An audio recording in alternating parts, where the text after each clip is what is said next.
ચાલો એક નાનકડો પ્રયોગ કરીએ. અત્યારે આસપાસ નજર કરીએ. આપણે જે ખુરશી પર બેઠા છીએ કે પછી જે ટેબલ પર અત્યારે કામ કરી રહ્યા છે, બધું એકદમ નક્કર અને વાસ્તવિક લાગે છે. હા બિલકુલ.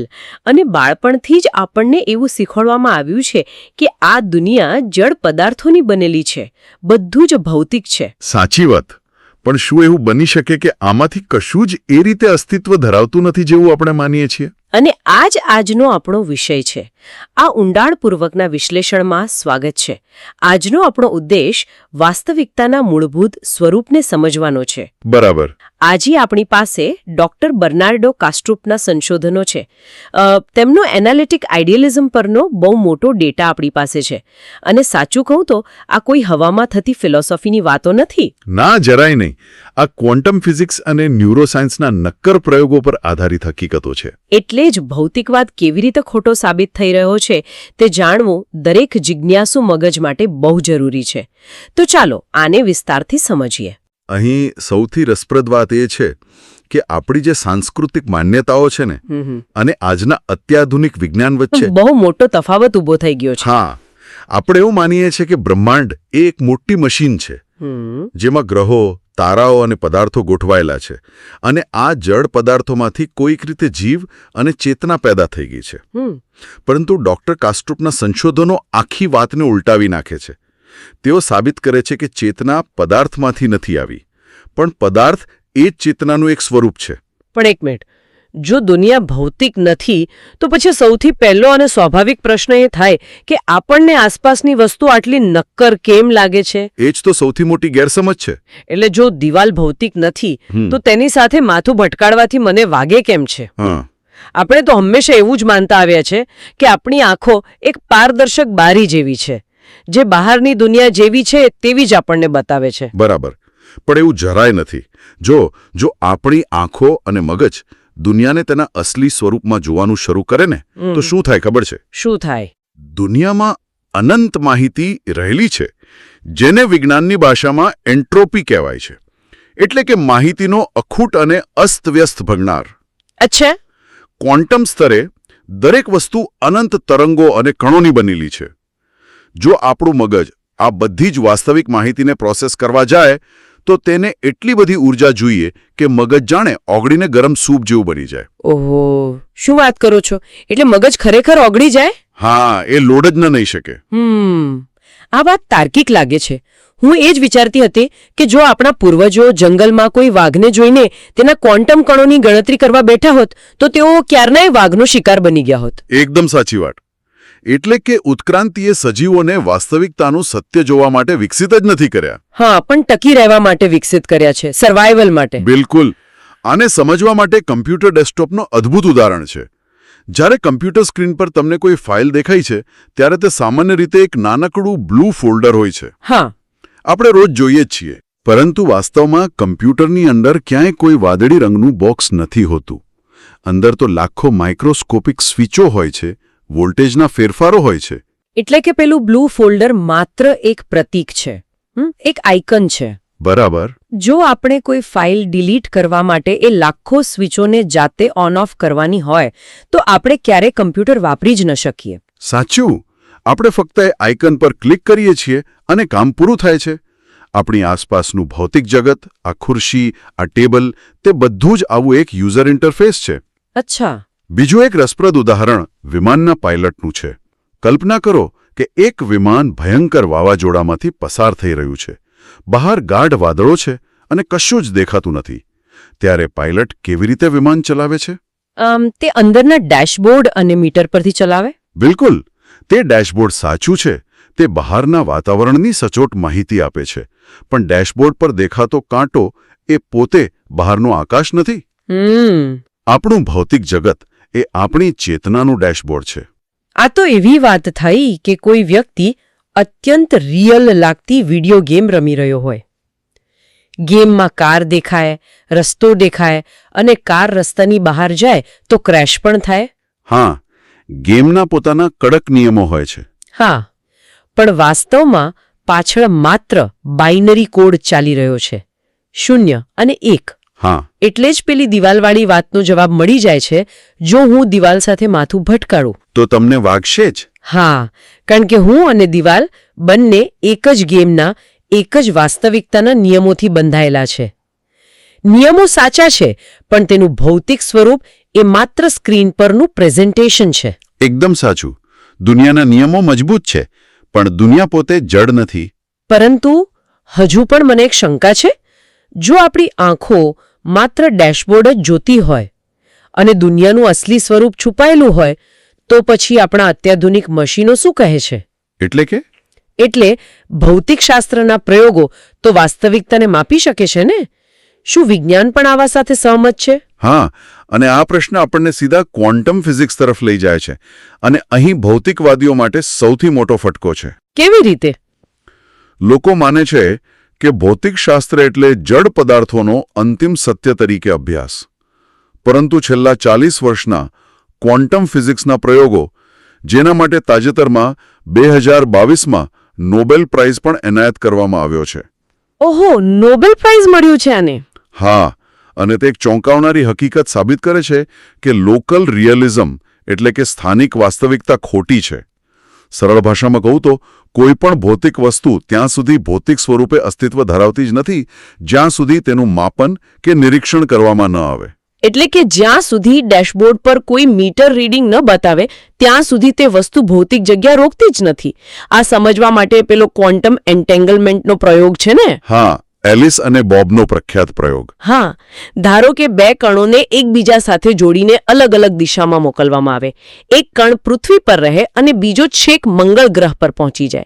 હવે જો પૃથ્વી પરના કણનું નિરીક્ષણ કરવામાં આવે તો તેની તાત્કાલિક અસર મંગળ પર રહેલા કણ પર પડે છે. અને આ અસર પ્રકાશની ગતિ કરતાં પણ ઝડપી હોય છે, એટલે કે તાત્કાલિક.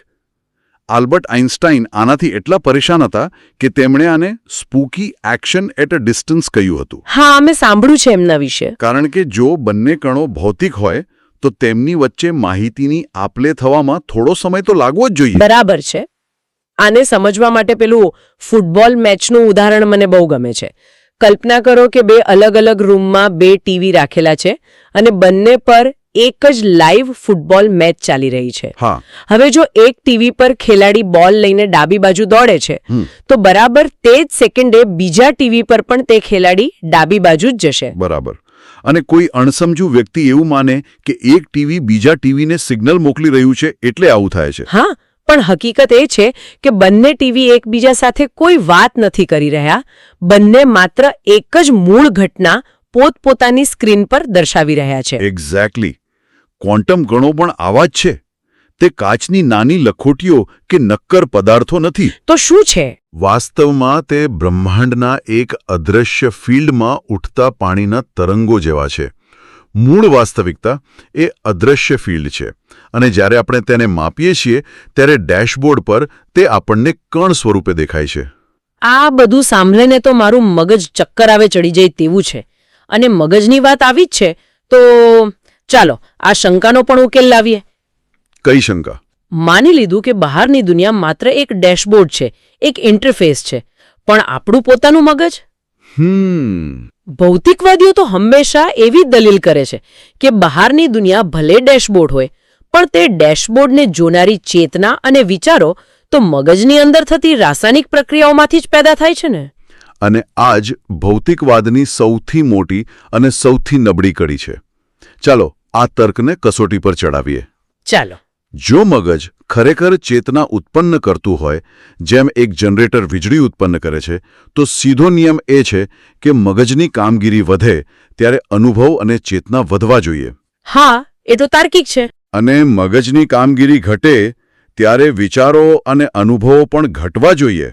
પરંતુ ન્યુરોસાયન્સનો ડેટા કંઈક અલગ જ વાર્તા કહે છે. અરે હા, સાયકેડેલિક્સ પદાર્થો પર થયેલા અત્યંત આધુનિક સંશોધનો બતાવે છે ને કે આ પદાર્થો લેવાથી મગજના મહત્વના વિસ્તારોમાં બ્લડ ફ્લો એટલે કે લોહીનું પરિભ્રમણ નોંધપાત્ર રીતે ઘટી જાય છે. બિલકુલ.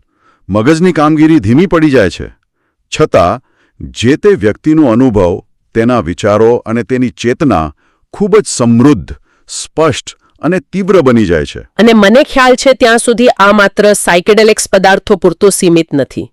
મેડિકલ સાયન્સમાં અન્ય ઘણા દાખલાઓ છે, જેમ કે ચોકિંગ ગેમ, જેમાં લોકો ગળાફાંસો ખાવા જેવી સ્થિતિ ઊભી કરીને મગજને ઓક્સિજન પહોંચતો બંધ કરે છે. હા, અથવા ફાઇટર પાયલટ્સ જેઓ વિમાનની ભયંકર ગતિ અને જી ફોર્સના દબાણને કારણે બેભાન થઈ જાય છે. અથવા એવી પરિસ્થિતિઓ જેમાં વ્યક્તિને માથામાં ગંભીર ઈજા થાય. આ બધી જ પરિસ્થિતિઓમાં સામાન્ય બાબત એ છે કે મગજની કામગીરી ઘટી જાય છે. છતાં આ લોકોને અત્યંત વાસ્તવિક અને આઉટ ઓફ બોડી એક્સપિરિયન્સ થાય છે. અને પેલું સંવંધ સિન્ડ્રોમ પણ ખરું ને, જેમાં માથામાં વાગ્યા પછી કોઈ સામાન્ય વ્યક્તિ અચાનક જ પિયાનો વગાડવામાં માસ્ટર બની જાય અથવા જટિલ ગણિત મોઢે ઉકેલવા લાગે. હા, બિલકુલ. આ ખરેખર વિચારવા જેવું છે. જો મગજ જ ચેતના અને વિચારો પેદા કરતું હોય તો મગજ બંધ પડવાની અણી પર હોય ત્યારે અનુભવોનું સ્તર આટલું ઊંચું કેમ જાય છે? એ જ તો વાત છે. આ તો બરાબર એવું થયું કે ઘરમાં પડેલો જૂનો રેડિયો બગડવા લાગે, તેના અંદરના વાયરો તૂટવા લાગે અને તેમાંથી આવતું સંગીત અચાનક વધુ સ્પષ્ટ, 3D અને અત્યંત મધુર બની જાય. હા, કોઈ પણ એન્જિનિયર કહેશે કે આવું શક્ય જ નથી. આ જ કારણ છે કે ભૌતિકવાદીઓ આનો બચાવ કરવા માટે અત્યંત વાહિયાત દલીલો કરે છે. કેવી દલીલો? તેઓ કહે છે કે જ્યારે મગજની કામગીરી ઘટે છે ત્યારે મગજમાં 0.005 જેટલો સ્ટેટિક નોઇઝ વધે છે, જાણે કે જૂના ટીવીમાં આવતો કચરો અવાજ. અને આ નજીવા અવાજના વધારાને તેઓ આટલા સમૃદ્ધ અનુભવનું કારણ માને છે. અરે, આ તો હાસ્યાસ્પદ દલીલ છે. એકદમ. આ તમામ ડેટા એક જ તરફ ઇશારો કરે છે. મગજ ચેતના ઉત્પન્ન કરતું નથી. મગજ માત્ર ચેતનાને ફિલ્ટર કરવાનું, તેને મર્યાદિત કરવાનું કામ કરે છે. તે એક રિડ્યુસિંગ વાલ્વ છે. અચ્છા, એટલે મગજ ચેતના ઉત્પન્ન નથી કરતું, પણ અનંત ચેતનામાંથી માહિતીને ગાળીને આપણા માટે એક નાનકડી વાસ્તવિકતા બનાવે છે. પણ શું? જો ચેતના મગજમાંથી પેદા નથી થતી તો પછી તે ક્યાંથી આવે છે? અને જો આખા બ્રહ્માંડમાં માત્ર એક જ વિશાળ ચેતના છે, એક જ માઇન્ડ છે, તો પછી મારા વિચારો ખાનગી કેમ છે? મને તમારા કે બીજા કોઈના વિચારો કેમ નથી સંભળાતા? બહુ સરસ પ્રશ્ન છે. આ સમજવા માટે આપણે મનોવિજ્ઞાનની એક પ્રક્રિયાને સમજવી પડે, જેને ડિસોસિએશન કહેવાય છે. મેં સાંભળ્યું છે આ વિશે.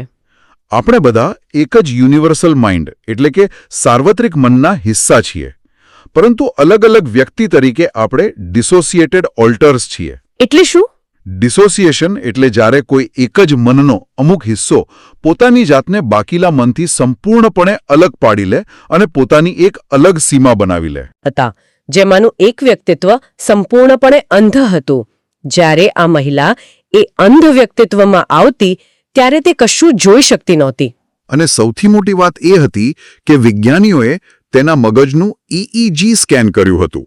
જ્યારે તે અંધ પર્સનાલિટી સક્રિય હતી ત્યારે મહિલાની આંખો સંપૂર્ણપણે ખુલ્લી હતી. આંખોના પડદા પર પ્રકાશ પડી રહ્યો હતો. અને છતાં મગજના દ્રષ્ટિના કેન્દ્રમાં કોઈ જ હિલચાલ ન હતી. મગજનું તે કેન્દ્ર સંપૂર્ણ શાંત હતું. આ શારીરિક રીતે સાબિત કરે છે કે ડિસોસિએશનની પ્રક્રિયા માત્ર માનસિક ખ્યાલ નથી, તે ખરેખર તમને આંધળા બનાવી શકે છે. આનો સીધો અર્થ એ થયો કે આપણે બધા બ્રહ્માંડના મનના જ હિસ્સા છીએ, પણ આ ડિસોસિએશનની પ્રક્રિયાને કારણે આપણને એક સીમામાં બાંધી દેવામાં આવ્યા છે અને એટલે જ આપણા વિચારો ખાનગી રહે છે. બિલકુલ. આ ડિસોસિએશનનું જ એક સ્વરૂપ છે. અને મૃત્યુ? મૃત્યુ બીજું કંઈ નહીં પણ આ ડિસોસિએશનનો અંત છે. મૃત્યુ એટલે જાણે કે એક સ્વપ્નમાંથી જાગી જવું અને ફરી પાછા મૂળ વિશાળ મનમાં ભળી જવું. કેટલી સુંદર વાત છે. હા, અને જો આપણે આ વિચારને બ્રહ્માંડના મોટા ચિત્ર સાથે જોડીએ તો એક અદ્ભુત સમાનતા જોવા મળે છે. કઈ રીતે? ટોપોલોજી એટલે કે કોઈ પણ વસ્તુનું ભૌતિક અને આંતરિક માળખું. તાજેતરમાં વિજ્ઞાનીઓએ બ્રહ્માંડના કોસ્મિક વેબ એટલે કે ગ્રહો અને આકાશગંગાઓનું માળખું અને સસ્તન પ્રાણીઓના મગજના ન્યુરોન્સના માળખા વચ્ચેનો અભ્યાસ કર્યો. અચ્છા. અને તમને જાણીને આશ્ચર્ય થશે કે બંને વચ્ચે ગજબની સમાનતા છે. જો આખું બ્રહ્માંડ ખરેખર એક વિશાળ મન છે તો તે બ્રહ્માંડનું માળખું બહારથી મગજના માળખા જેવું જ દેખાય તે તદ્દન સ્વાભાવિક છે. આ બધું સાંભળ્યા પછી મને એક બીજો પ્રશ્ન થાય છે. આજના સમયમાં ચેટ જીપીટી જેવા આર્ટિફિશિયલ ઇન્ટેલિજન્સ પ્રોગ્રામ્સ રોજબરોજ સ્માર્ટ થઈ રહ્યા છે. હા, એઆઈનો જમાનો છે અત્યારે. સમાચારમાં દરરોજ ચર્ચા થાય છે કે ભવિષ્યમાં મશીનો આપણા પર રાજ કરશે. જો આપણે આ બ્રહ્માંડના ડિસોસિએટેડ ઓલ્ટર્સ છીએ તો પછી આપણે બનાવેલા મશીનોનું શું? શું કમ્પ્યુટર ભવિષ્યમાં સભાન અથવા કોન્શિયસ થઈ શકે? આ એક બહુ મોટી ગેરસમજ છે અને આજના સમયમાં તેને દૂર કરવી ખૂબ જરૂરી છે. કોમ્પ્યુટેશન એટલે કે ગણતરી કરવાની ક્ષમતા અને ચેતના વચ્ચે આબ જમીનનો તફાવત છે. હા, પેલું કિડનીનું ઉદાહરણ અહીં બરાબર બેસે છે. ધારો કે તમે તમારા ઘરના કમ્પ્યુટર પર કિડનીના કાર્યનું એક અત્યંત જટિલ અને સચોટ સોફ્ટવેર સિમ્યુલેશન બનાવો છો, તો શું તે કમ્પ્યુટર થોડીવાર પછી ડેસ્ક પર પેશાબ કરશે? બિલકુલ નહીં. હા, જો તમે કમ્પ્યુટરમાં આગનું સિમ્યુલેશન બનાવો તો શું કમ્પ્યુટર કાગળને બાળી શકશે? ના, કારણ કે સિમ્યુલેશન એ વાસ્તવિકતા નથી. અને આ જ નિયમ મગજ અને કમ્પ્યુટરને પણ લાગુ પડે છે. સિલિકોન ચિપ્સ માનવ મગજની નકલ કરી શકે છે, પણ માત્ર માહિતીની આપલે થવાથી કોઈ વસ્તુ સભાન એટલે કે જીવંત નથી બની જતી. બરાબર. ઘણા એઆઈ રિસર્ચર્સ આજે વોમ્બ એન્વીથી પીડાય છે. મનોવિજ્ઞાનમાં વોમ્બ એન્વી એટલે સ્ત્રીઓની જેમ નવો જીવ સર્જવાની પુરુષોની અર્ધજાગ્રત ઈચ્છા. તેઓ કોઈપણ ભોગે પોતાના મશીનમાં જીવ પૂરવા માંગે છે, પણ કોમ્પ્યુટર માત્ર માહિતી ગોઠવે છે, તે કંઈ અનુભવ કરતું નથી. આજના ઇન્ફોર્મેશન ઓવરલોડના યુગમાં આ સમજણ બહુ મોટી રાહત આપે છે. આ સ્પષ્ટતા દર્શાવે છે કે એઆઈ ભલે ગમે તેટલું સ્માર્ટ કેમ ન થાય, તે ક્યારે જીવંત કે સભાન નહીં બને. તેની પાસે ચેતનાનો તે મૂળભૂત મહાસાગર નથી. સાચી વાત. તો આ બધી ચર્ચાનો, આજના આ વિશ્લેષણનો અંતિમ અર્થ શું છે? જો આજના આ વિષયનો નિષ્કર્ષ કાઢીએ તો આપણે જે દુનિયામાં રહીએ છીએ તે કોઈ નિર્જીવ કે યંત્રવત જગ્યા નથી, તે અર્થથી સભર છે. બિલકુલ. અને ડેશબોર્ડના આંકડાઓને જ અંતિમ વાસ્તવિકતા માનવાની આપણી જૂની ભૂલ હવે આપણે છોડવી પડશે. ભૌતિક જગત એ કોઈ જડ વસ્તુઓનો ઢગલો નથી, પણ તે એક ભાષા છે, એક પ્રતીક છે. કોઈ પણ વ્યક્તિ માટે આ માહિતી બરાબર પચાવ્યા પછી જીવન તરફ જોવાનો દ્રષ્ટિકોણ સંપૂર્ણપણે બદલાઈ જાય છે. જો આપણું અસ્તિત્વ માત્ર આ શરીર પૂરતું સીમિત નથી, જો મૃત્યુ એ માત્ર એક ભ્રમણા તૂટવા સમાન છે, તો રોજિંદા જીવનની બિનજરૂરી ચિંતાઓનો કોઈ અર્થ જ નથી રહેતો. હા, બિલકુલ. પણ અંતે આ બધું સમજ્યા પછી વિચારવા જેવી એક અદ્ભુત વાત એ પણ છે, જો મૃત્યુ એ માત્ર ડિસોસિએશનનો અંત છે અને આપણે એ યુનિવર્સલ માઇન્ડમાં પાછા ભળી જઈએ છીએ, બરાબર જેમ આકાશમાંથી વરસાદનું એક ટીપું પડે અને પાછો સમુદ્રમાં ભળી જાય, તો શું આપણા આખા જીવનના અંગત અનુભવો, આપણા સુખ દુઃખ, આપણી નવી શીખેલી વાતો અને યાદો તે મહાસાગરને કાયમ માટે બદલી નાખે છે? જો હા, તો શું આ બ્રહ્માંડ પોતાના જ આ ઓલ્ટર્સ દ્વારા, આપણા દરેકના જીવન દ્વારા પોતાને વધુને વધુ વિકસિત કરી રહ્યું છે? આ ખરેખર બહુ મોટો વિચાર છે. હા, કદાચ વાસ્તવિકતા એ કોઈ જડ પદાર્થ નથી, પણ એક એવો અનંત મહાસાગર છે જ્યાં આપણો દરેક નવો અનુભવ એક નવો અને સુંદર તરંગ પેદા કરે છે. આ વિશે વિચારતા રહેજો. મજા આવી આજે તમારી સાથે વાત કરવાની. જલ્દી પાછા મળીશું નવી ચર્ચા સાથે.